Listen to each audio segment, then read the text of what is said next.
For instance, if you were LGBTQ identifying, would you want to be treated differently just because of who you are? If you were gay, lesbian, bisexual, trans, etc., would you want to be treated differently just because of how you identify yourself? For most of us, that's the reality. 45% of LGBTQ youth seriously considered suicide in this past year. 45% of LGBTQ youth attempted suicide in the past year. Those two statements alone and statistics, percentages in general, say a lot. And it tells you that we have a serious issue going on in our environment and community. 73% of LGBTQ youth reported experiencing symptoms of anxiety in the past year.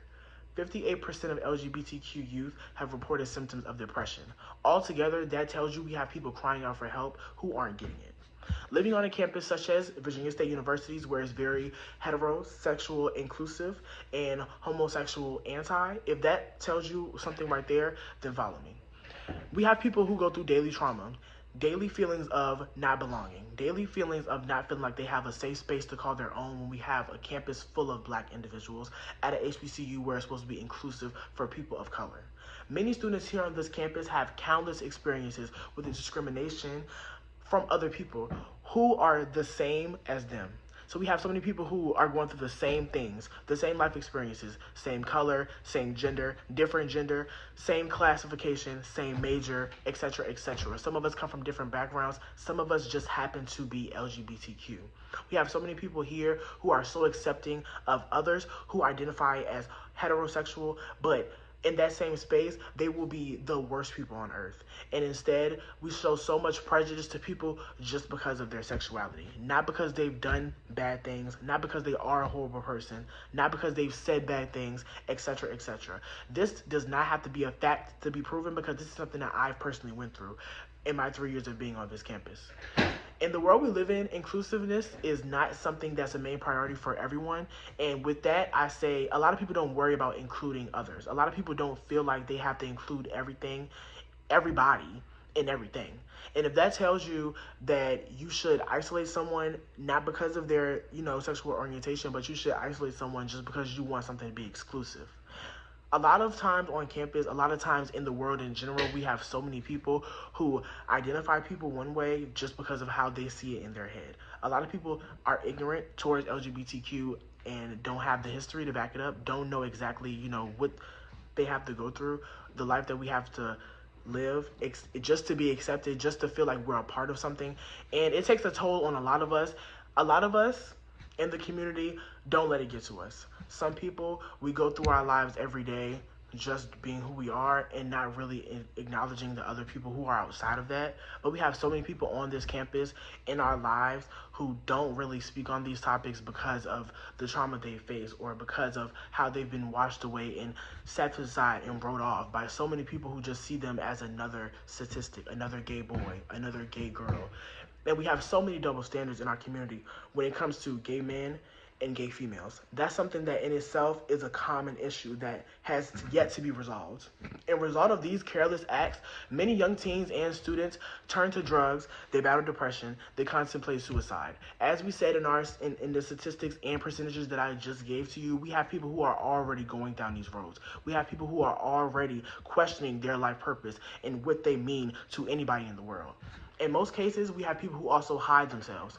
On our campus specifically, we have many gay individuals who aren't as gay, quote unquote, as others because of the prejudice they receive from their community. We have many people who are afraid to be feminine. We have a lot of people who are afraid to be who they are and just outright outspoken because we have so many people who will try to silence us just because of who we are.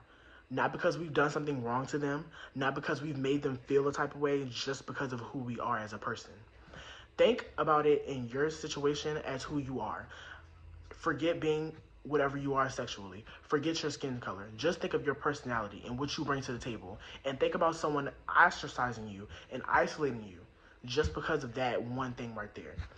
Going to a HBCU can make matters worse because many campus cultures include traditional standpoints, including marriage, the lifestyles of men and women, and the limited safe spaces for people who identify as LGBTQIA.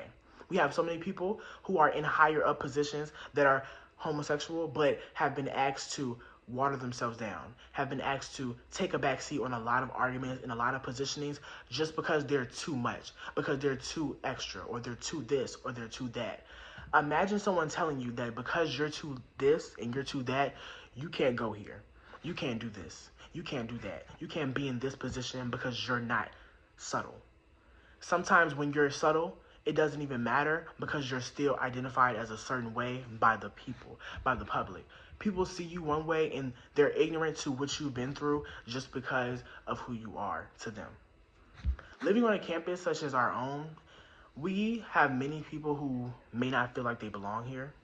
And I've been a victim of this so many times because I've been put in positions to where I felt like I didn't have a purpose and I didn't matter.